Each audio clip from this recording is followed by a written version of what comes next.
You're listening to the Patriot Nation podcast.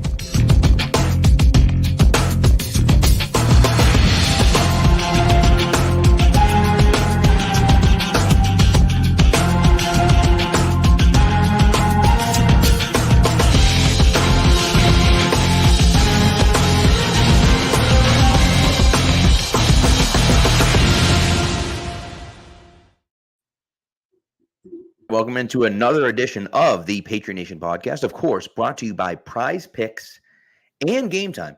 If you download Prize Picks, put in the promo code CLNS, and you'll get $20. They'll match your first deposit up to $100. And if Game Time, download that app, put in the promo code CLNS, the same dang promo code, put in the promo code CLNS, and you'll get $20 off your first order. Matt, we're here live. Second intermission, the Bruins somehow are winning 3-1 against the Florida Panthers. Heavy underdogs, the Bruins. A long way to go. But if they win game one, that would be very nice. Here's the all I can think of is the last time they defeated a hated division rival in 7 games in the first round and then played a team on a quick turnaround that they blew an embarrassing series lead to in the second round. It was when they swept the Flyers in 2011. So off to a hot start tonight. You know, you got the skating Cajun there, Mason Lohrei from Louisiana scoring with a snipe. You got dad strength Brandon Carlo scoring a goal. Absolutely love it. Period. Absolutely love it. Yeah, great game. I know. If the whole series is like this, it's going to be a ton of fun. Well, and Lohrei, I think, has been really good since last series. And so this is kind of a continuation for him. He's really come on lately, which is nice, you know. And then we get Patriots back. I don't know if it'll be this series or, you know, if they end up going further, maybe he'll be back at some point. But even if it's next year, you have to kind of look at it and say, like, they got some good young players coming through, which is nice. It's nice to see. Well, I mean, obviously the season is still going, but you feel like you got the goalie of the future in Swayman. Yep.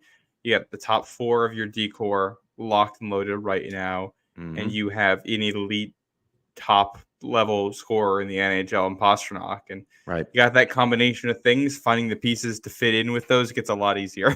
100%. And that's what the Patriots are trying to do right now is, kind of do the same thing, right? Get that quarterback, locked in. They've been locking in some of the guys that they drafted and have developed, Mike Onwenu and Kyle Duggar and Anthony Jennings and Mike, the guys like that, where you can look at it and say, okay, we feel good about the direction of this team. And then if we can get some of those pieces in place, if you hit on the quarterback, if you hit on a few wide receivers, now all of a sudden it becomes a lot easier to, handle the rest of the crew. Yeah. And it's like when you're writing a paper and you start from scratch, and then you figure out, all right, I got like what 2 of my paragraphs or 3 of my paragraphs are going to be about. Exactly. And then, all right, now the introduction paragraphs come together and then conclusions coming together, and you know what paragraphs you're adding in between, and everything starts to flow. As what the Patriots are trying to start to do at this point. The problem is you got one paragraph that's way more important than any other paragraph in all of writing, I guess, if I'm going to really continue this analogy at the quarterback position. And, and it is all going to come down to Drake May at the end of the day. Yep. And it's not, and the thing about Drake May is it's not just Drake May. It's also the coaches and how the coaches coach him up. It's also the general manager and the talent that they surround him with, and it's the players around him as well. And so, of course, he has to put the time and effort in, but then everyone else around them has to do their job. And speaking of the general manager, before we get into the roast of Tom Brady on Netflix on Sunday night, the Patriots have started an official search for essentially GM, basically. And so, I think that's interesting. I think that's really interesting. You look at that situation there, and of course you feel like Elliott Wolf's going to be the guy, but I'm not sure if Elliott Wolf is really going to be the guy or not. We'll see. I think after this draft, you kind of have to look at it and say Elliott Wolf's done quite a bit to make you feel like he is, especially the way he's worked with Gerard Mayo. But you have to go through the motions.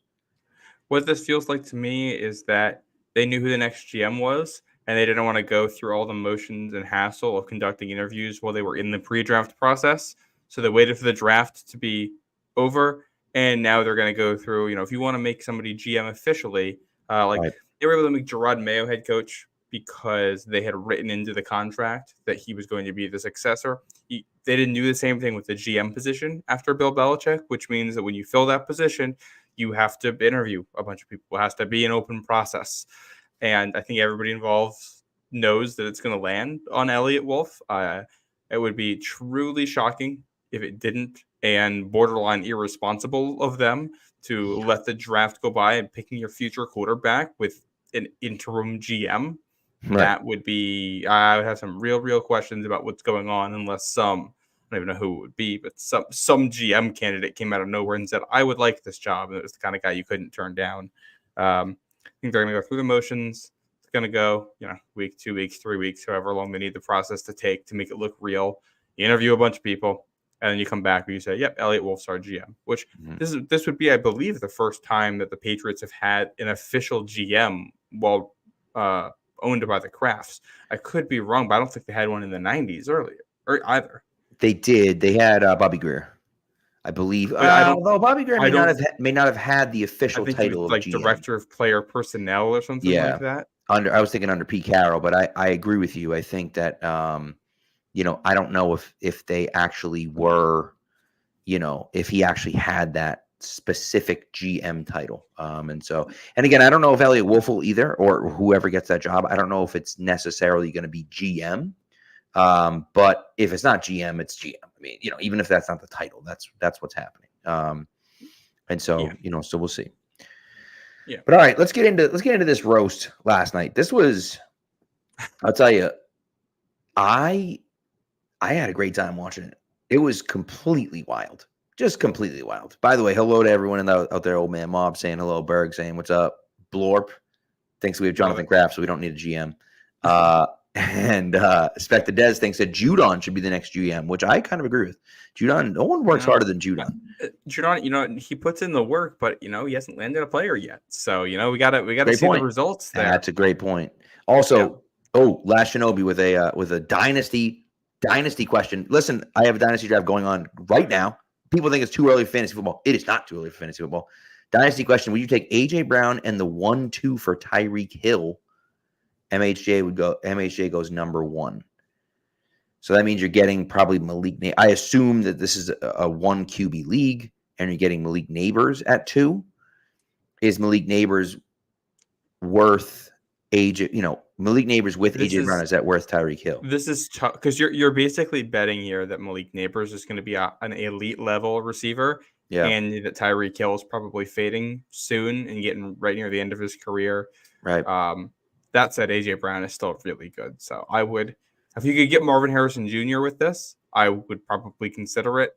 Neighbors, I like him, but I think the floor is low enough, especially with Daniel Jones there, that I wouldn't say no, but I would hesitate at least. Yeah, maybe try to get something else in there, just something else. Who knows what, but just something else in there. Maybe a second round pick or a third round pick or something like that. If you can get one, maybe for a running back or something like that.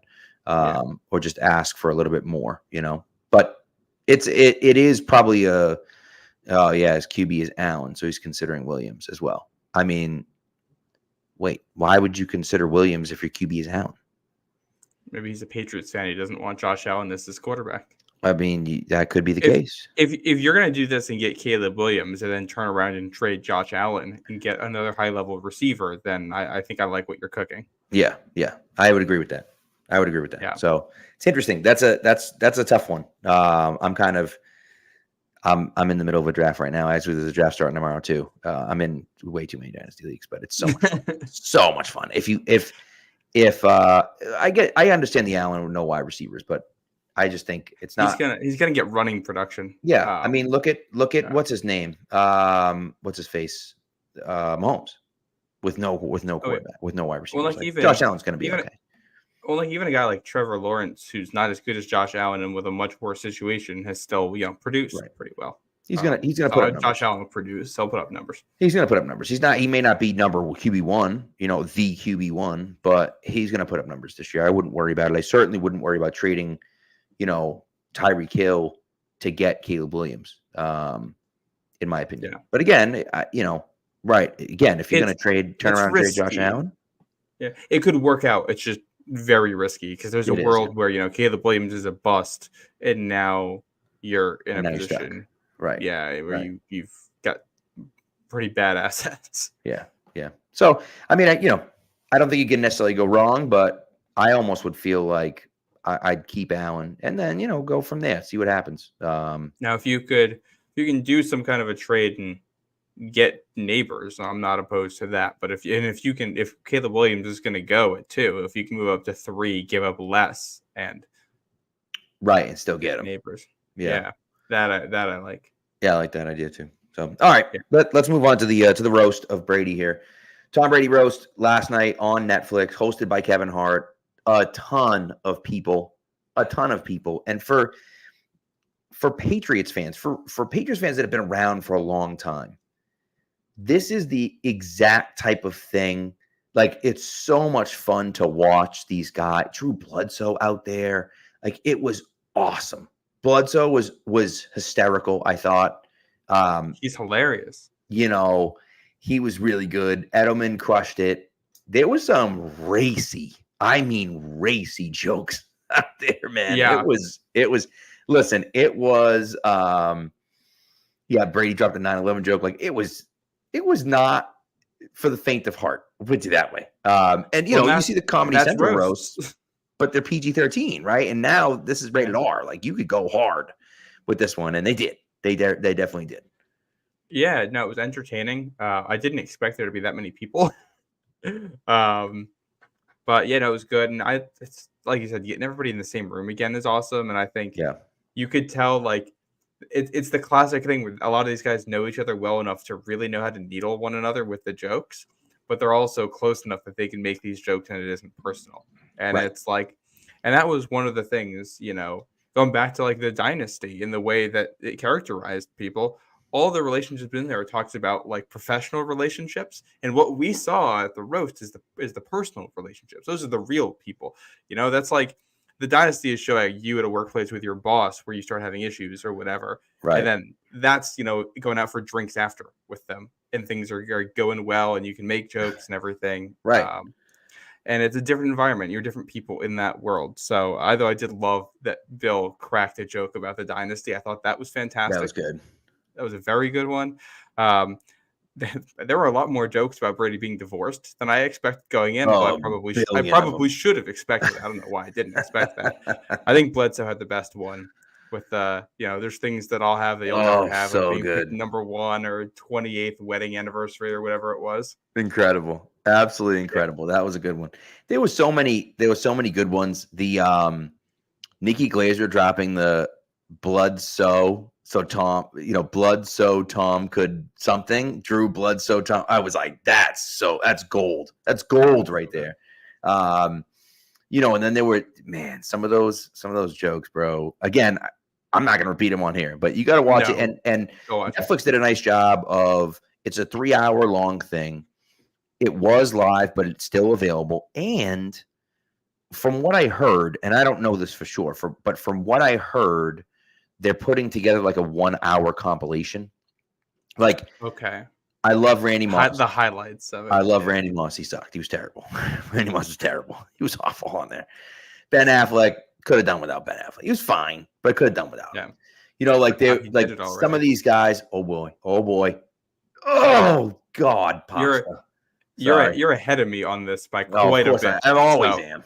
I always am ahead of you on this thing. You're going to see it and be upset at David. Yeah, here we go. Oh, my goodness. That's twice the Pasta's had a breakaway tonight. That's not bad. Capitalized. Hey, he got the one last game, so I'm not going to complain. Right, that's correct. And obviously, if they win this game, who cares, right? But you'd like to see him deposit that in the 5-hole right there. It's wide. Look at the 5-hole's wide open. He missed it. Yeah. But anyways, but I love how they all plugged their own things. It was great. Bledsoe shouting out double back wine, and they're talking about their specials and everything. It was great. It was fun. Yeah. Belichick, that's the one thing people don't understand about Belichick. Belichick can take a joke, man. He can give a joke and he can take a joke.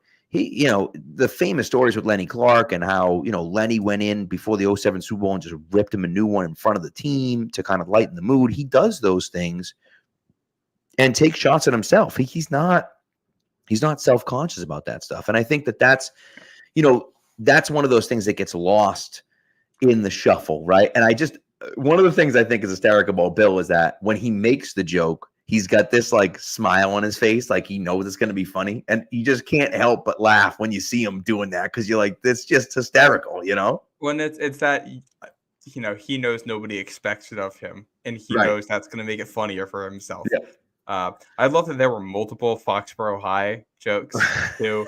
That's very close. It's with that you get a sense of what how often this was a thing behind the scenes. We've heard about it before, but you got all kinds of players making the Right. Foxborough High jokes. Right. They were good ones. Edelman and Brady with them, I think it was, and they were hysterical.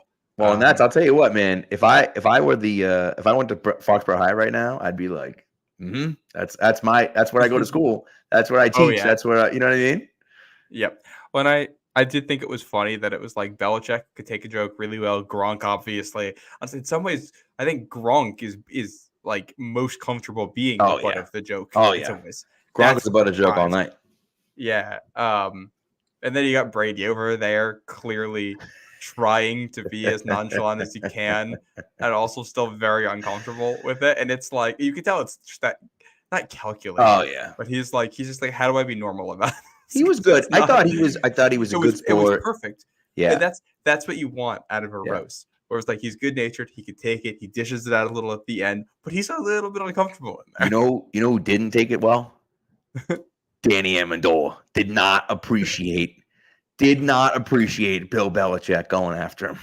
What did he get? 200 yards in 2014 and another 250 in 2016. It was great. Good first. Randy Moss is a good first half of Randy Moss. It's like this incredible, He's always been waiting for that one, It's funny now that there's now not one but two of those little slot receivers who Bill has been maybe not on the best terms with Bill, right?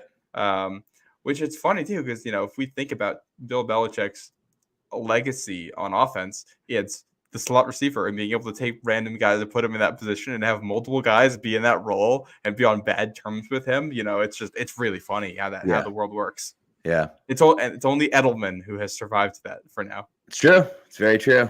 And he always will, in my opinion. Will Ferrell almost broke character halfway through. Like, it was good. It was funny. The Ron Burgundy thing for me is like kind of overplayed, but it's funny. I mean, it is funny, but it's just, yeah, I thought it was very well done. Again, if you're kind of ranking them, I would say Nikki Glazer, that Timmy or Tommy or Tummy or whatever the dude's name was that does the live podcast or something. He was pretty good. That was pretty good. Where he went down the line and roasted everyone. I noticed they didn't roast Tom Segura. I'm like, it's interesting. He roasted every single person except for Tom. I'm like, that's interesting. Okay. It's a handshake agreement with Tom Segura there. But and it's funny because nobody said a word about Segura. Like everyone crapped all over. Yeah, Tony Hinchcliffe. Thank you. Everyone crapped all over Bert, but no one said a thing about Tom Segura. And I thought that was interesting. I wonder if it's like, I think it's interesting that, why is it that no one went after him and everyone now we're getting into the social dynamics of the comedy scene in 2024. This is above my pay grade. By the way, I thought they were terrible. I thought they were awful. Yeah, I didn't get it. I was most nervous for how many athletes were at this because I was like, if you want to do a real roast, you want as many like true comedians as possible. But then by the end, it really felt like it was the people that knew Brady best and knew the Patriots best that were delivering the best lines by and large. And of course, I mean, let's be honest. Of course, the vast majority of those jokes were written by comedians, right? Sure. And, so obviously they didn't write a lot of their own material, but still, it's one of those things. And Blorp's right. Like, Matt Light's hysterical. But I also think, like, he doesn't get a microphone because he's not a big enough name, in my opinion. Yeah. You know what I mean? Like Gronk. If they were doing this, if this were hosted on Nessun, Matt Right. Light, 100%. 100%, right? But he's Yeah. just not a big enough name. People are like, "Who the hell is this guy?" You know what I mean? Yeah. And even Drew Bledsoe, who again was the number one pick, highest paid player in NFL history at the time, right? Everyone knows that Brady replaced Bledsoe. Even him kind of feels like, well, like I don't know. You know what I mean? He's certainly not as big of a star as a guy like Edelman or Gronk is. So Yeah. but. Yeah. I thought it was very well done, and again, like you say, the comedians were good. I thought the Nikki Glaser athletes was were even better. outstanding. I just want to make sure I said that she was awesome. Who in was? a lot of ways, that's the Nikki Glaser. Oh yeah, yeah. And it in a lot of ways, it almost felt like the kind of thing that you would like have happen in the middle of training camp. One of those nights to like break the tension. Like this feels like the kind of thing where one of the coaches would say, "Hey, we're gonna get the players together and do a little roast because we're 2 weeks in a training camp and everybody's beating each other up and we need to lighten the mood and get guys comfortable with one another and everything," or that type of thing. And it was that raunchy, almost locker room environment in a good way, in a funny way, not in some like over the top thing. And that's where it's kind of fun because it also the fact that so many of the digs were by people who know Tom Brady, like it's his teammates and stuff. Yeah, it does make you feel like, hey, we're in on the whatever joke they've had in the locker room, whatever joke they've had in the group chat for a while now. Well, 100%, and especially where for us, like there are players. You know what I mean? It's a different situation than let's go. You're spoiling it for me so here. Hard. I try not to. I tried really hard not to. I'm sorry. It's a different situation than if it were, the roast of Peyton Manning. I mean, speaking of no names, like Mason Lorai, and no offense to Brandon Carlo, but like Geeky, Lorai, Carlo, and Brazo are the 4 goals tonight. Like, if you had picked those 4 as your 4 goal scorers for the Bruins, you would have won $1 billion tonight. Like, that's fantastic. No chance, right? The Bruins get away with a high stick in there. I don't know. I saw on the replays, but it's hilarious that David Pastrnak has had 2 breakaways tonight, hasn't scored on either, but Johnny Brazeau gets 1 and scores. Unbelievable. Shout out Brazeau. Yeah, there you go, Justin. Obviously, we're doing this podcast. I'm a football guy through and through. That's my number one, but playoff hockey is hockey's great. Playoff hockey's great. Playoff basketball is also a lot of fun, but there's just something about playoff hockey for me that, I'm not really a huge Bruins fan during the year, but in the playoffs, man, you live and die with it almost. You feel like, Oh yeah, especially 7-game series goes to overtime. Yeah, it's awesome. That'll. Which, by the way, it was funny. I had my birthday was last week. I had people down to just celebrate and everything on Saturday, and we had to change all of our plans around the Bruins game because, of course, they couldn't finish it and it had to go to 7. Yeah. So instead of for my birthday, it's my buddies and we're gonna go out to the bar. It's my friends and I nervously sitting around my apartment watching an overtime hockey game, but it's a win, so we ride on. Oh, it's so good. But back to the roast. I really loved Robert Kraft coming out and doing the Bill was the greatest coach of all time and taking a shot with him. It was a little bit uncomfortable, but it really does feel like we've seen Kraft both trash not trash, but give a very negative review of the dynasty and then come out and do that and give Bill Belichick a press conference on his way out the door. I think you have to be really trying to look into the actions of the last couple of months and think that there was some serious, irreconcilable personal beef between Robert Kraft and Bill Belichick. Yeah. I mean, I also do think that when you work like that for 20 years or almost 25 years, right? And not almost 25 years, you work like that for 25 years. And, you have some disagreements and those things can start to bubble over. And especially when you don't get the results that you want. And again, whether it's fair or not, whether it's right or not, like ultimately, Robert was pissed that he went with Belichick instead of Brady.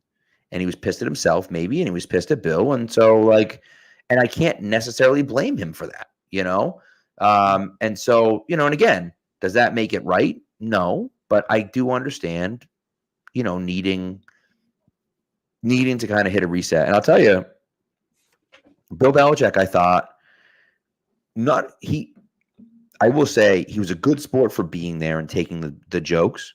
Mm-hmm. But this is exactly what we all said was going to happen. We all said if he took a year off, he was going to go in the media. He was going to absolutely kill it. Everyone was going to look at him as a new guy, as a personable guy, as a funny guy, as a guy that, becomes one of those, interesting guys. People are like, we want a piece of that. You know what I mean? And next year he walks into that head coaching circuit as the number one overall guy, and everyone's fighting for him. And he has 3 or 4 more, 3, 4, 5 more years, however long he wants to coach for, to try to win, whatever, 18 more games and take over Don Shula and walk out, with a decent team. And I think that to me is where it's headed, and you see it already, right? And I think that's special about him. See, here's the thing. I still think the best way for this to go for Bill Belichick, right off into the sunset with the media stuff. Everybody loves his personality. He's a great personality. He's got a wealth of knowledge that he can speak about on a moment's notice. He can talk about anything in the NFL off the top of the dome. He's the ultimate expert guest on this stuff. I almost feel like he's better off just take this career and ride it out. Don't at age 73 coach the Cowboys to a 10-7 season and 1 playoff win or something, and then go back into retirement. I'd personally like it if he's able to get a really good team and go for it and go get another ring. That's awesome. Yeah, Belichick's an older guy. I don't think he needs the wins record to prove that he's the greatest coach to ever do it. And I think he can do a lot of positive stuff for his legacy by spending the next 10 years of his life being the best media guest on the planet for football and just show his face everywhere. And that's a good point. That is a good point. If his last legacy is kind of one last gasp at the NFL as a mid-70-year-old man who looks out of touch, that's going to be a lot worse than if he's the guy that a bunch of 6-year-olds and 10-year-olds and 15-year-olds see on the TV on Sports Center and NFL Network and all of these shows talking about football, and who was in all the documentaries that they watch about the sport and things like that. I think I would love for him to go into that role. Yeah, and that would be really fascinating. I do think it, because Old Man Mom mentions it here, like Cowboys, Eagles, 49ers, like if one of those teams, now the Cowboys are a mess because who knows what's going to happen to Dak next year, and they don't have a backup quarterback plan. Not sure what's going to happen to CeeDee Lamb. But like the Niners and the Eagles, those are fascinating teams that are built kind of the way that he likes to build a team. That, that could be a situation, like you said, where if he walks in and can actually compete for another title, then that's different than coaching someone to a 10-7 season just to get the wins record, And so I do think that could be an interesting way to do it. But I totally agree with you. Him being, and it's almost like if you think about it, right? The younger generation, right? If he works in broadcasting for 10 years, let's just say, not that he's going to do that, but let's say he works in broadcasting for 10 years, he becomes that guy for them. And then you don't realize, like, wow, he was a great coach too. It's interesting. Like, he's a guy that I loved listening to on this, And so that could be that next switch for him. That could be really interesting. Yeah. Well, like I don't know if it'll ever happen, but if, HBO came out and said, we're going to give a show to Nick Saban and Bill Belichick together, and it's going to be, we're going to do 2 episodes a week. One's going to be on college football. One's going to be on the NFL, and they're going to talk about it. Like, I don't know if that'll ever happen. Oh my God. Something like that, I think, would be a dream come true. I would love to get the pair of them together. Like, I think maybe this is also just partially me being selfish, but Bill Belichick has a lot of knowledge and a lot of smarts about the game of football. And I want that to get passed down. I want that to get recorded. I want that to get put somewhere so that we don't lose some of that to the sands of time. I'd like that all to be documented as thoroughly as we can so we can get his thoughts on everything. Very good at this. He's very smart, and I want to learn as much as I can about what's in that man's head. That's a great point. By the way, Blorp says Bill on the Manning cast is inevitable. And it said that they actually said that he's going to be on the Manning cast this year. I don't know if he's going to be on every week, he's going to be on quite a bit, and they already said he's going to be on Pat McAfee, so he's going to be working on Mondays. He's going to be on McAfee, and then on the Manning Cast later on. It's going to be great. I mean, that'll be something to watch when the Patriots schedule comes out, whether it's end of this week or into next week or whenever it's going to be, is when and if do the Patriots have a Monday night game? Because you have to think that they're going to try to get a Manning Cast for that if New England has one. And how could you not watch that? How could you not watch Bill Belichick, assuming he's on the whole game with Peyton and Eli? How could you not watch Bill Belichick with Peyton and Eli on Monday Night Football? While the Patriots are playing? Come on. And if you think about opponents the Patriots have, like Patriots and Jets makes the most sense for that right off the bat. Patriots, Jets have played Monday night games before. That's going to get great ratings, even if the teams aren't very good. And they didn't get one of those last year. So I wouldn't be shocked at all to see, mid-October in the Meadowlands Monday night game. We're going to get Bill on the call. And that's something to watch. Also, speaking of the schedule real quick, I think I mentioned this before, but are we going to London? Like, it kind of sounds. Mike Reese had mentioned that, and that was the first. That was, I think, a week and a half ago now. There is a possibility. I do know any trip that they take this year will be a road trip and not a home game trip. But there is a possibility that they could play one of those London games or something like that. I don't think they'll go back to Germany this year, but I wouldn't be surprised to see them go to London this year. The Patriots are a draw. I mean, the Patriots are, I know it's not Tom Brady anymore, but they have a lot of, international recognizability because of what they did for such a long time. So I could certainly see them, being a team that would get something like that. So I will say Jacoby Brissett versus Trevor Lawrence is not going to get the hype that, Drake May versus Trevor Lawrence would get. I'll tell you that. That is quite true. If that's like week 7, there is no telling who the quarterback for that game is going to be.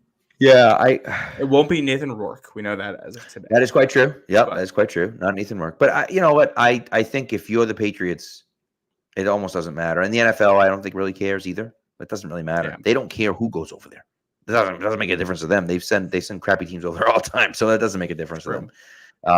They almost I feel like they almost prefer the crappy teams overseas to the good teams. They want bad teams with big markets. That's the. Yeah, exactly. Right. Exactly. By the way, Jeremy Swayman just popped up on the thing. Jeremy Swayman has allowed 2 goals in the last 2 games. Allowed 2 goals on 67 shots. He's pretty locked in. It's not bad. And I'll weigh in the Bruins goalie situation for a second. I'm kind of team give Ullmark some run in this series just to keep him fresh, keep Swayman fresh, keep them both engaged. But also, if Swayman keeps playing like this, it's very hard to pull him out. You're only pulling him out if he's going to the coaches saying, "Hey, I'm tired." Right. Correct. Yeah. If he said it's a break, you give him a break. Otherwise, to me, Swayman plays until you're out. That's the way I feel about it. Because the only other way hockey, there's nothing like a hot goalie. And if you take him out, you never know. The only thing I would say is that Ullmark was actually the better of the 2 in the regular season against Florida. True. Yep. So I think you would consider going Ullmark game 2, and then go back to Swayman and see how. I just almost feel like just stick with Swayman. Like what are we doing? You know what I mean? The thing that's nice here is that I have total faith in the coaches because there's no bad option. Like I think I'm not worried no matter who's in net for the Bruins. Yeah, I agree. I agree with you. So, all right, let's take a break. We're going to come back. We have a new segment, which we're going to be doing, maybe not every week, but maybe every week. We'll see what happens. We got a new segment coming up, so stick around. We have we'll do a little drafting. We started off with some fantasy draft talk. We'll do a little drafting, so we'll talk about that when we come back. Prize Picks has something for every sports fan, from basketball, baseball, and hockey to League of Legends and everything in between. You can pick LeBron, Aaron Judge, Connor McDavid, and Jude Bellingham all in the same entry. Prize Picks even offers injury insurance so that your entries stay in play even if one of your players gets injured. For basketball games, if you have a player who exits the game in the first half and does not return in the second, Prize Picks will have your back and not count that as a loss. Now, this week, I'm actually going with Aaron Judge, Rafael Devers, and Bobby Witt Jr. to have over 1.5 total bases, and I'm going with Kevin Durant for more than 28 points and Nikola Jokic with more than 10 rebounds. Download the app today and use the code CLNS for a first deposit match up to $100. Again, if you download the app today and put in the code CLNS, they will match your first deposit up to $100. Prize Picks. Pick more, pick less. It's that easy. All right, we're back. Okay, so Old Man Mob asked a really good question about the offensive scheme and what the O-line looks like. I like that question a lot. Not tonight. we don't have time for that tonight. Yep. I do like the question a lot. I think it's something we'll be talking about a lot as we kind of get into the swing of things. But yeah, so he says with the guys, Pats have an okay O-line. What offensive scheme or system would be the best fit for the Pats? I think it's a great question, but I think it's something I don't even want to touch on right now because we could talk about it for literally an hour. And so we're going to table that, but bring that question back later on in the offseason, maybe even next week. Certainly later on in the offseason, we'll be talking about that because I think that's kind of the number one question, right? We don't know what AVP's system is going to look like. Obviously, we think it's going to look something similar to Cleveland, but we're not sure. And so that's certainly a longer discussion than we have right now. Yeah. Before Old Man Mom asked another question here too. Before we move on, just says Zappe staying on the team for camp and then out. That's in response to the news today about Nathan Rourke being cut. I think this is just a numbers thing. You don't have enough throws for 5 quarterbacks. One of Zappe or Rourke was going to get moved or shipped off or cut or whatever before camp because it didn't make sense to bring them all with you. Yeah. So they probably just like what they've seen from Zappe more than what they've seen from Rourke, which is a very low bar. And he's QB4 on the depth chart, battling with Milton for a spot on the practice squad or the roster. Yeah, right. Exactly. Old Man Mom, do not apologize, by the way. It was a great question. It's just something that we just don't have time to answer right now. So, yeah. All right. So here's the new segment that we're going to do. We're going to be doing some drafts. We've done this a little bit before. This draft is going to be interesting. I think this might go pretty well. I'm kind of excited about this one. We are doing the best all-time draft classes of the New England Patriots. So the best draft classes of all time. So whatever they came away with in the draft in totality, and what that looked like. And so I think we're going to do. Did you want to do 5 or 4? Let's do 4. And do we want a snake draft this? I feel like the snake is the best way to do it, right? Because whoever goes number 1, then the next person gets 2 and 3, right? Which I kind of like, Yeah. So I think for this, do you mind going first? How do you feel about pressure. Well, I need to go first, and I'll go second, and then next week I'll go first and you go second, and then we'll just rotate every week. Oh, I thought we were doing the whole thing tonight. Oh, No. I'm saying next week with the whatever draft we do. Next time we do a draft, I'll go first, and then we'll rotate back and forth. No. We're doing the whole draft. You imagine if we made one pick tonight? We're like, oh, this is the first round. Stay tuned for the next 4 weeks. Like the NFL doing it. We're gonna do it. We're gonna stretch this out over multiple things. Oh my goodness. Yeah, I can go first. I think there's a lot of. I have this narrative. I got a big board here. I got 11 Patriots classes. I like that. That's my depth here. My problem is I have one that I love so much, and I know you're going to take it because you. Anyways, keep going. Well, here's the thing. I think there are, to me at least, 3 different classes that are in contention for this number 1 spot. Okay. By a couple different metrics, whether you want to go by, Hall of Famers or impact to Super Bowls or role in different parts of the dynasty, things like that. Of course, right, yeah. I think the one, oh man. There's one of these that's so close in my head. This is why I didn't want the first pick. Yeah. I'm going to keep it simple. I'm not going to overthink this. We're going with the 2001 Patriots draft class. Wow. Okay. Was this not on your list? It is on my list, just a little further down. Okay. 2001, and it's pretty simple. You got a Hall of Famer, defensive end, in Richard Seymour with the 6th overall pick, a guy who was a cornerstone player on your defense for 3 Super Bowl wins, and you get Matt Light, a franchise left tackle who is a cornerstone piece and 3 Super Bowl wins. The depth of this draft, isn't the best. Brock Williams, Kenyatta Jones, Leonard Myers, Owen Pokman, who has the lowest Pro Football Reference approximate value stat that they have of any player the Patriots have ever drafted.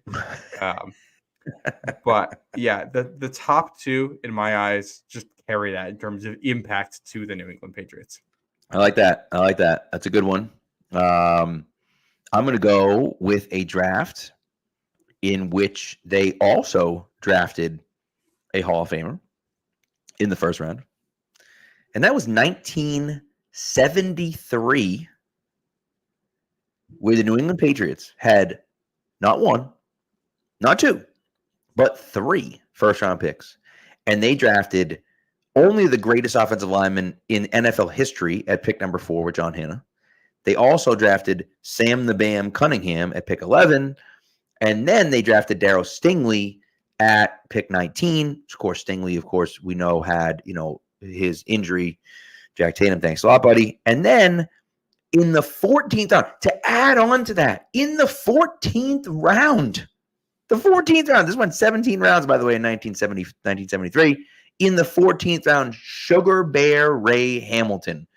That is 3 Patriots Hall of Famers, 1 Pro Football Hall of Famer, and again, a guy whose career ended tragically that could have been a Patriots Hall of Famer. That's a great draft. That was in my next tier, but I see the argument. It's funny because neither of these were. That's not the other one that was in contention for me at the top. I'm curious to see what your other one is. Well, look at that. You never know. All right, so it's hard for me to choose here. It's really difficult for me to choose because on one hand, I'm very partial to one of these drafts, but on the other hand, I feel like the other one is better. Mm-hmm. And so I'm just going to do it. I'm going to go with the 1995 Patriots draft, where they drafted Ty Law, Pro Football Hall of Famer, in the first round. Ted Johnson, known Patriots hater and CTE haver, in the second round. And then Curtis Martin, Pro Football Hall of Famer, and one of the greatest running backs of all time, in the third round. They also drafted Dave Warlabaugh, Jimmy Hitchcock, who was part of that 0-1 team that won the Super Bowl. And so, a pretty solid draft class. Of course, the top 3, and really it's just Ty Law and Curtis Martin, but they're both Hall of Famers. You don't draft 2 pro Football Hall of Famers in the same draft very often. And obviously Martin, the majority of his career was spent in New York. But he still counts as a great draft pick there. Yeah, no, that was also up there for me. That was not my third. Look at this. Fantastic draft. And you're gonna get all 3 of your top tier drafts then. I'm gonna get my number 2 right here. And I was really surprised this wasn't higher for you. Give me the 2010 Patriots draft class. Yeah. Devin McCourty, Rob Gronkowski, Aaron Hernandez, Jermaine Cunningham was in this one, Brandon Spikes, the legend Zoltan Mesko himself. Yep. Go Blue, Michigan legend right there. That was the draft that launched the second wave of the Patriots dynasty. It's a great draft. Yeah. It's a great draft. And it's, Gronk is going to be a Hall of Famer. Devin McCourty is a Patriots Hall of Famer. He's not going to be a Pro Football Hall of Famer, I don't think, which I think is a shame because I think he's that caliber of player. He just I agree. Yeah. Doesn't have the accolades for it. Aaron Hernandez, obviously a Hall of Fame caliber player when he was on the field. Yeah. We don't need to get much deeper into that. No. Roast did a nice job of doing that last night. yes, they did. And then a couple other players who were big parts of, Brandon Dederick in there, who's a nice role player for them at points. You got obviously the legend, Ohio legend, Taylor Price. Yeah. With his 5 receptions for 80 yards in his career. So bad. And Zach Robinson was in that draft class as well. Yep. It's good. Yeah. So that's a fantastic one. Now this is where I got a couple options of where I can go with this one. There's one in here. I'm really curious when it's going to come off the board. But I'm gonna go with the 1995. Oh wait, no, sorry, 95, 96 draft. 1996. Yeah. Okay. This one, yeah, Yep. 96. It's a good Terry one. Glenn with the first pick. Obviously, yeah, there were those issues there, but he was a very good player. Yep. Lawyer Malloy is your second pick. Mhm. Teddy Bruschi is your third pick. Yep. You really didn't get a whole lot else from anybody else on that list, but Lawyer Malloy and Teddy Bruschi are instrumental players in launching the dynasty. And your first three picks are all very, very, very good players there on the field. So I like feel that. very comfortable That's a with that. good one. That's a really good one. That was one that I had considered actually instead of 95. But I ended up not being able to pull the trigger on that one, and so I didn't. It's a great. It's also the Patriots made like 14 picks in this draft or something like that. It was ridiculous, and Yeah. eight or nine of them were on offense. That's the last draft where the Patriots took more offensive players than this year's class. Yeah, and some of those guys obviously didn't work out. Lovett No. Purnell and J.R. Conrad and guys like that. But Heath Irwin played for a bit. Chris Sullivan was a D tackle, a D end. I'm sorry, that played for a bit. Like there were guys that played for a while. So, so that was good. It's just like none of the offensive guys I know. anything. No, except for Terry Glenn. John Elmore, Chris Griffin, Mario Greer. Yeah, they all not stuck. Much going on there. Yeah. Yeah. But the defensive players at the top were the key pieces there. And that's what it comes down to, right? So, okay.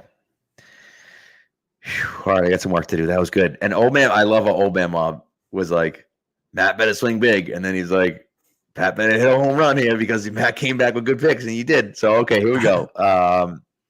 So I have 2 picks left, right? Just four picks. Yeah. All right, I'm gonna go with the 1993 Patriots draft. The 1993 Patriots draft, of course, they had the number 1 overall pick, took Drew Bledsoe, number 1. Mm-hmm. At pick 31, took Chris Slade. Todd Rucci, who played for quite a while, was on there. Vincent Brisby, who was a wide receiver for the Patriots for quite a while, played well. Missing Sisson in that group as well. Missing Scott Sisson. And, of course, 8th round in 1993, Troy Brown as well. So Drew Bledsoe, Chris Slade, Troy Brown. It's a pretty solid bunch. Again, 2 Patriots Hall of Famers. By the way, I was corrected by the Patriots Hall of Fame employee, my dad, who corrected me, that said Sugar Bear is not in the Patriots Hall of Fame, but nevertheless, a very good player. That actually shocked me. I could have sworn he is. I know. But he knows better than I do. That's for sure. So, at least in this case. Yeah. So yes, 1993 is my pick there. And again, Rucci played for a bit. Like these guys, role players a little bit. Corwin Brown played for a bit. So that's an interesting one as well. So 1993 draft. And for my final pick, oh man, for my final pick, am I going to do it? I feel like I have to do it. I mean, it's got to be the 2000 NFL draft. I mean, they got absolutely. I was curious when that was. I was curious when this was going to come off the board. Focus in that draft. Adrian Clem, bum. J.R. Redmond, although J.R. Redmond with like 2 of the most important receptions in Patriots history. And so yes, that was pretty good. Greg Robinson Randall, who started for the Patriots in Super Bowl 36. Mm-hmm. Not bad. Antoine Harris scored a touchdown in that run. Those guys all sucked. Right? Antoine Harris had a touchdown, and it wasn't forced, but I think he picked up a fumble in the Super Bowl. He did. You're right. Yep. And Patrick Pass, of course, played, drafted in the 7th round there. But of course, it's all about pick 199 and Tom Brady. Yeah. The rest of the class kind of stinks, but you got the greatest player of all time. So, it was a pretty good draft. Yeah, this draft was on my list. And it was just, I had no idea where this was going to come off the board. Right. Because you got a couple guys who were role players, but it's just how much does the one player outweigh it? And I think this is a good spot for it. I got a couple options here for the last pick. Okay. Do you want me to talk you through some of the ones I'm not going to pick before? Yes, let's do that because that'll be fun to talk about that. So some of the other ones on my list, I'm going to go way back first. You got 1977, Raymond Claiborne, Stanley Morgan. Great class there. Patriots legends. 2002 is not going to be the pick here. Daniel Graham, Deion Branch, Jarvis Green, David Givens, all in that one. Yep. 2009 is another one with three guys here: Patrick Chung, Sebastian Vollmer, and Julian Edelman. I think that's another great one. Not going to be it for me. The one I'm going to pick, I'm going with the 2003 Patriots draft class. 2003. Not a lot of elite level players, but you get a lot of guys who were super solid for them, and it's the depth here for me. Ty Warren, who's very good for a while. Eugene Wilson, who's not the best member of that secondary, but he was the free safety that allowed those other pieces to fit where they did. You can't make the move with Lawyer Malloy and allowing Rodney Harrison to play the way he did without having a true free safety to play the way Eugene Wilson did. He made some key plays for them at points. I threw Dan Klecko's name in here from that. I just love Dan Klecko, fullback Dan Klecko. Asante Samuel, obviously not New England's favorite anymore, but a guy who was obviously a huge part of the 2007 season for the way it ended, but he was spectacular in coverage that year. A guy forced turnover after turnover in his career. I think he had a pick six against the Jets as a rookie. It's been like week 3 or whatever, the home opener. He was really big for them. Dan Copen, rock solid center for them for a while. Tully Bantakane, special teamer, designated pass rusher. He got it done for you. Bethel Johnson, not that great of a player, but he had his moments on special teams with the kick returns, touchdowns, and head coach Cliff Kingsbury. Yes, Cliff Kingsbury in that too. So, I don't think you're going to get any Hall of Famers from that group, but you just got super, super solid players at a whole bunch of spots for you. Yeah, I like it. All right, listen, you were considering? Yes, we have to take a quick break. After we do that, I want to discuss some of these kind of fringe ones, or honorable mentions, we'll say. Yeah. Okay, so we'll take a quick break. We'll be right back. The Celtics are in the playoffs, and there's nothing like the atmosphere of the Garden during a Celtics game. And the easiest way to get in the building is by using the Game Time app. The prices on Game Time actually go down the closer it gets to tip-off. Now, one of the nice things about Game Time is that they have all-in pricing, which means you see the fees up front. They're not hitting you with fees after you've already paid or as you get to the payout screen. They're giving them to you up front so you know exactly what you're paying. They also have the lowest price guarantee. If you find a price lower, they will credit you 110% of the difference. And they give you a seat view before you purchase anything. You can even move your phone around and see how it looks. So take the guesswork out of buying NBA tickets with Game Time. Download the Game Time app, create an account, and use the code CLNS for $20 off your first purchase. Terms apply. Again, create an account and redeem the code CLNS for $20 off. Download Game Time today. Last minute tickets, lowest price, guaranteed. All right, so a few more honorable mentions here. One of them, 2012, where they drafted both Hightower and Chandler Jones. They also grabbed who else I think about? Tavon Wilson in that draft as well. Alfonso Denard, who was pretty good. Nate Ebner, who was a solid special teams guy for them for quite a while. So, some solid players in that draft. Again, you have guys that were really good at the top, and then a few other guys that you kind of sprinkle in here and there. I thought 2013, again, maybe the top of the class, not great. But Jamie Collins, Logan Ryan, Deron Harmon, it's pretty solid. Maybe not the best, but pretty solid. And Aaron Dobson, gets hurt, and so he's not the guy that maybe we thought he could be. And then I went all the way back to 1976 as well. 76, they had 3 first-round picks as well. I don't know how the hell they did first-round picks back in the day, but in 73 they had 3 first-round picks, right? In 76 they had 3 first-round picks. In 77 they had 2 first-round picks. They just stockpiled first-round picks. In 1980 they had 2 first-round picks, and they sucked every year anyways. But in 76 they drafted Mike Haynes, Pete Brock, and Tim Fox all in the first round, and so pretty solid. And again, maybe not the greatest players of all time, but pretty good, right? And so, and you mentioned 77 already, and I feel like there was one. Oh, got to mention 1991. 1991, Ben Coates, and Yes. also, of course, our guy Scott Zolak. I mean, come on, how could you forget Scott Yes. Zolak? And 2 in there first as well. rounders in that one. Yep. Paulo and Leonard Russell. Yeah, neither great, neither very good. Fine, but not very good. Yeah. There's another one I wanted to shout out too. Where is it? Is it the 98 one? Yeah, it's the 98 one. Robert Edwards, whose career cut short, but he was a fantastic player when he was. I got my Robert Edwards jersey in my closet. Love it. To Bucky Jones, who was a very useful player for them at points. Greg Spires in that class. Yep. But I just want to give Robert Edwards a shout out. I'll give him a shout out any opportunity I get. And 99, you get Damian Woody and Kevin Falk out of it. Yeah, I was going to say that's one of the ones that I had on my list as well that I thought was interesting because, you get those two guys in it, and and I think that's again, not that it's amazing, but it's pretty good, right? And 71, I also had on the list 71 with Jim Plunkett and Julius Adams in the first and second round. So again, solid, right? And so that's kind of where you look at it. And Old Man Mob asked a question about what was the worst Patriots draft of all time. The problem with the worst Patriots draft of all time is that there were some really, really bad ones early on. I would say you almost have to kind of look at the last 20 years if you're going to say the worst ones of all time.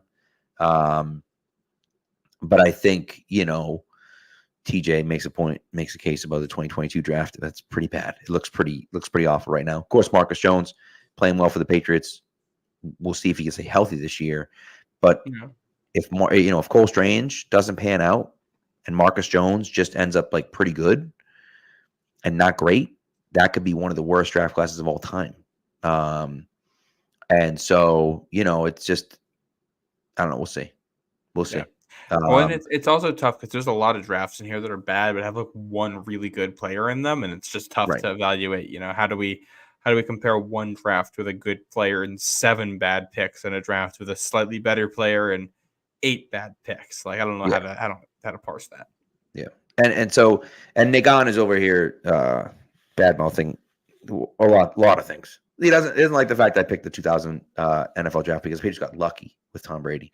It wasn't scouting; they just got lucky, which is fine. And then he also says, here's the quote of the night right here. There's the comment of the night. Nagan, you win. Comment of the night. Now you got 2 guys, which looks like Milton will be better. We're talking about, of course, Drake May and Milton. He said that you could have had Marvin Harrison and Joe Milton, and instead, you drafted Drake May, who's going to stink, and Joe Milton's going to be better than him, which is just a completely insane statement to make. If you're drafting Joe Milton, you need to be picking Xavier Worthy as your receiver to have somebody who have any chance of catching throws down the field. Joe Milton. We'll see how this breaks out. I would not be surprised if Joe Milton does not end up making this team. No, and again, there's a world where I can see where Joe Milton could end up being a decent quarterback. Yeah. I don't think there's a world in which Joe Milton is going to walk into camp and outperform Drake May. I just think that's wild. I just think that's a wild take. And again, especially considering that Joe Milton's best season ever in his 6th year in college was less productive than any season Drake May had in 2 seasons as a starter in college. Right. And again, I just go back to my friends that live in Tennessee, and I was considering, I think I said this when they drafted Joe Milton. I was considering putting him in a mock draft, just a mock draft, nothing else, just a mock draft. Hey, at the end of the draft, I'm thinking about them taking Joe Milton in like the 6th round or something like that. And my buddy lives in Tennessee, and he's a huge Vols fan, and he was like, "Do not, under any circumstances, wish that your team takes Joe Milton to be their number 1 quarterback." And I'm like, "Oh, okay, I guess he's bad then." He's like, "He's worse than bad. He's worse than you could ever imagine." And I was like, "Oh, okay, all right. Well, then there you go." So, and it's one of those, listen, that doesn't mean that Drake May is going to pan out, right? Drake May could still stink. But I think what we're looking at here is that there isn't a world in which Joe Milton was a better prospect than Drake May, or Joe Milton has more upside than Drake. It just doesn't exist. And again, they're both projects to a certain extent.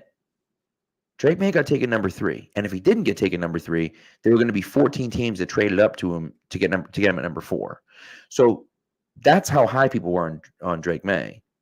Joe Milton went in the 6th round. No one wanted him. Yeah. right? So like, and obviously we've seen quarterbacks, they get taken in the 6th round to be good here in New England before. right. Joe Milton is not Tom Brady. He Yeah. doesn't have the production experience. He doesn't, there's nothing in his past that suggests, like, obviously Brady, was a bad evaluation, everything, and there's a lot of things around that. But if you go back and watch, like, he was a good player when he played. He Correct. just was in a weird situation. He didn't get to start until later. He wasn't recruited big time out of high school, so his opportunities came later, and he was physically underdeveloped. But he had all of the mental abilities. He could do everything. It was just, we need to get you to go from college speed to NFL speed. We need to bulk up your body. We need to make you physically ready for the NFL. Joe Milton's had an NFL body since, he was a freshman at Michigan. Right. It's the other stuff that hasn't developed in 6 years in college. And I think that's the issue. And it could still develop. But in hindsight, you look at this draft and taking Joe Milton with, Christian Boyd still on the board, Dylan Laube still on the board, 3 kickers went later in the round. And that's still something the Patriots are trying to address, so that they brought in Sly, the kicker. Christian Mahogany was still on the board, a guy that I liked. Ryan Flournoy, a receiver who I know people were fans of him. I still confuses me a little bit, if I'm honest. Yeah. And look, we talk about guys that made it later on, right? Who made it later on in the draft, right? We talk about guys that you're like, okay, Brock Purdy is a guy that got drafted in the 7th round, Mr. Irrelevant, right? Who turns out to be a pretty good quarterback. What does he have, right? What does he have? He didn't have those physical attributes. He slipped in the draft because he didn't have a great arm. He wasn't super mobile, right? And so he slips in the draft because, like, well, he's just a guy. Well, it turns out he knows what he's doing. He's actually really good at football, right? Tom Brady, same thing. His measurables were terrible, right? And so that's one of those things where you look at it and say, hey, his measurables sucked, right? But he could play football. Those are the late round guys that hit. The late round guys that hit are not the guys that are, oh my God, physically he's incredible, but he can't play quarterback. Those guys don't hit. That doesn't happen, right? And maybe Joe Milton will be the exception, right? And Nagan, I know. You can hate Drake May, and that's okay. There's nothing wrong with hating Drake May. You can think Drake May is not going to hit. That's okay. You can believe that. But just because you think Drake May isn't going to hit doesn't mean that Joe Milton is going to hit. Well, the far more likely probability is that neither of them are going to hit, right? If Drake May doesn't hit, neither of them are going to hit. And, I think there's a significantly better chance that Drake May hits and Joe Milton doesn't. That to me is the number one option, is that Drake May is good, right? Is that Drake May is good and Joe Milton isn't, right? The second option to me is that Drake May isn't good and Joe Milton isn't. And the third option is that Drake May isn't good and Joe Milton is. Seems incredibly unlikely, but it's possible. Yeah. So, and obviously, we'll see what happens when we get to camp. But I've said my piece on Joe Milton. Yep. Agreed. So, all right.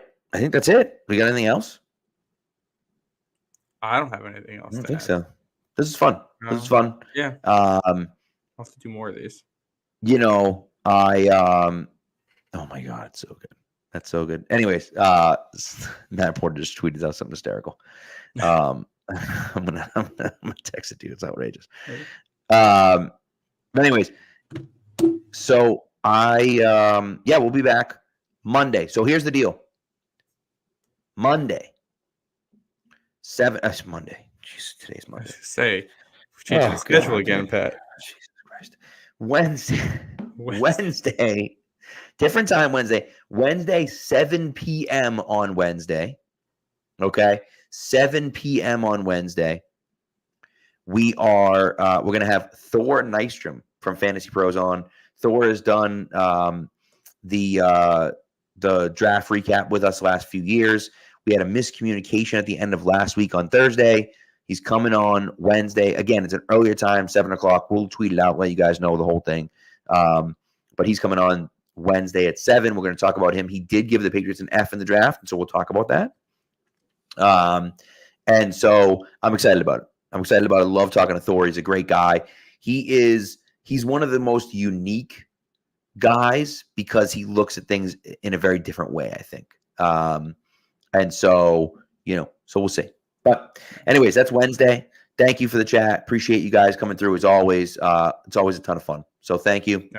And Go Bruins and Celtics and Bruins and then Celtics and then Bruins again and then Celtics again. It's gonna be Red be great. Sox in there as well. And you know what? Shout out another team, PWHL Boston, the women's hockey team in Boston. They're in the playoffs. They're playing Montreal in the first round. It's best of 5 series. And I believe those games are the 9th. It's either the 8th and the 10th or the 9th and the 11th. I don't remember. Okay. I'm pretty sure you can find them for free on YouTube. I think they just stream them there. So I like that. I like that. Yeah. So if we can support a couple of Boston hockey teams here in the playoffs. Let's do it. I like that quite a bit. So, all right. Well, thank you. And we will talk to you guys Wednesday at 7, not Monday, Wednesday at 7 o'clock. Take care, guys.